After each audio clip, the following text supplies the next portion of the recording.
The ANC's National Executive Committee is scheduled to meet on Sunday to discuss the Phala Phala report. This is before Parliament is scheduled to hold a debate on the findings of the Section 89 panel on Tuesday. Former President Thabo Mbeki has objected to any discussions being held on the report without party President Cyril Ramaphosa in the room. Journalists were told that Ramaphosa was consulting on the matter, although he's yet to consult the ANC itself. Well, to discuss this and other developments, I'm joined by political analyst Zwelinzima Ndevu. Zweli, thank you so much for your time and thank you for joining us on our program this morning. It does seem that matters are in a state of flux for the African National Congress, certainly this morning. The question that is top of mind is whether or not President Cyril Ramaphosa stays or goes. How do you think the ANC is going to handle this particular quandary? Thank you very much for having me, Douglas, and good morning to you and your listeners. I think the ANC has a very difficult task tomorrow when they meet. One is to balance between the interest of the ANC and the interest of the country. So in whatever decision they will be taking tomorrow, it should be in the best interest of our people, the stability of the country, but also I think because they are going to an elective conference in 2 weeks' time, it would also be taken into consideration the fact that it should also be in the best interest of the party as well. It should, whatever decision they take, should not put the party in disarray. And it should also at the same time ensure that it gives leadership to the country. Because as much as this report is not binding, as much as Parliament would deliberate, it's just the first of many steps that needs to be followed. But the ANC has a responsibility as a leader in society to then give leadership, to ensure that they take processes of this nature into consideration in whatever decision they arrive in. Very interesting that you should say that the ANC has to, lead society through this political storm that we find ourselves in. Opposition parties, of course, are of a differing view. Parties like the Democratic Alliance using this sort of open season opportunity to call for snap elections, arguing that the ANC is not a fit and proper organization to actually be able to make a sound decision when it comes to the future of the president. What do you make of that particular call? I think while the ANC has been found wanting in many instances, but we cannot fault it on this one, because remember the ANC is the majority in Parliament. And the ANC as the majority in Parliament has decided that this panel must be appointed to review this particular issue and come with a recommendation. The committee has came with a recommendation. I think it's only fair for us to give Parliament an opportunity to engage with it and see whether they go ahead with the impeachment of the president. When only if the ANC will do what they have done in the Zuma era, where they close rank with the leader without looking at facts, then we can talk about ANC failing us as a leader in society. I would like to give them the benefit of the doubt, and I think many South Africans would like to do that, but they must know that they are on borrowed time. If they do not act properly, if they do not take proper decisions tomorrow, then society would judge them in terms of that. And we can maybe talk about saying they have failed to give leadership and they have not learned from previously what happened when they were dealing with President Zuma, and therefore do not have a right to lead society. But I would wait and see what unfolds tomorrow and thereafter on Tuesday in Parliament. Yeah, I mean, journalists learning, Prof, yesterday that President Cyril Ramaphosa wasn't even in attendance for that special NEC meeting that was convened. What do you make of that? Given the fact that he's sort of plunged his own organization into the heart of this political storm. He's absent at key engagements with the highest decision-making body within the organization. So much so that, you get this response from former President Thabo Mbeki essentially criticizing him for that absence, saying that he absolutely needs to account to the NEC and bring the NEC into his confidence in terms of what he thinks is the best way to move forward. What it looks like from the outside is that the president may be struggling to successfully mount a fight back within the NEC. What do you make of his absence yesterday? We have been told since Thursday by the spokesperson of the president that the president is consulting with various stakeholders on what course of action he should take in response to this report.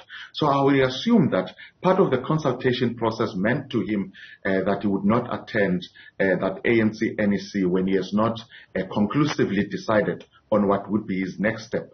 But it would have been important for him to just appraise the NEC of his own position in this particular issue and clarify certain issues that might be raised. But I am not surprised that the NEC has decided not to engage with this issue, as it might seem as a strategy to borrow time for him to make up his mind on what he's going to do. I would not be surprised if he would be in the meeting tomorrow because he would have had sufficient time to meet with his close confidantes and engage and chart a way forward, look at different options, therefore be able to present himself and say these are the options that he thinks are at his disposal. I think it was too soon after the report for them to call a meeting and expect him to be there and address these issues. Yeah.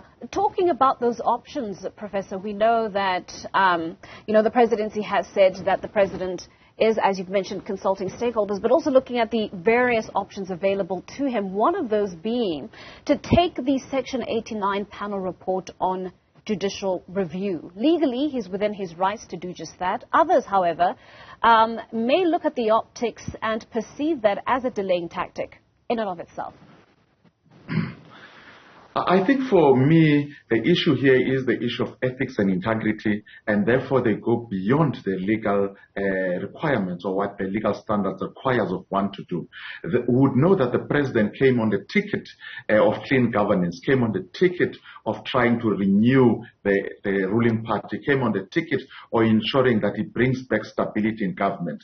And delaying any decision that should be taken by reviewing this process, which we know that it will take longer, would then defeat that particular agenda that he has set for himself. So I don't think it is something that he should consider. He should rather consider taking this discussion in Parliament on Tuesday, and therefore the ANC might as well close the rank, but taking it under review would be a process that would take long. In any case, one expects that the NPA will start formulating charges, at least a case to answer for the president. Therefore, that would then mean also that the step-aside process within the ANC would probably kick in. Yeah. I mean, after Thursday afternoon going into Friday, there was a lot of speculation around whether or not the president would actually resign. Several interviews that were held on other media platforms with close confidants and aides of the president, alluding to this idea that he was really moving towards stepping down and allowing legal processes to ensue from that position. Of course, learning that those close to him counter-argued that suggestion and pushed for him to stay as party president instead and sort of weather the storm as it is. But in the event President Cyril Ramaphosa doesn't in fact have an appetite to fight these recommendations, and he does in fact decide to step down, who could possibly lead in his stead? Are we seeing the potential here for other candidates such as Acting Secretary General Paul Mashatile rising to the top, an opportunity for others who've already thrown in their hat in the race to party president, the likes of Nkosazana Dlamini-Zuma, the likes of Zwelinzima, also being afforded an opportunity to rise to the top? How do you see that playing out if the president does indeed decide to step aside?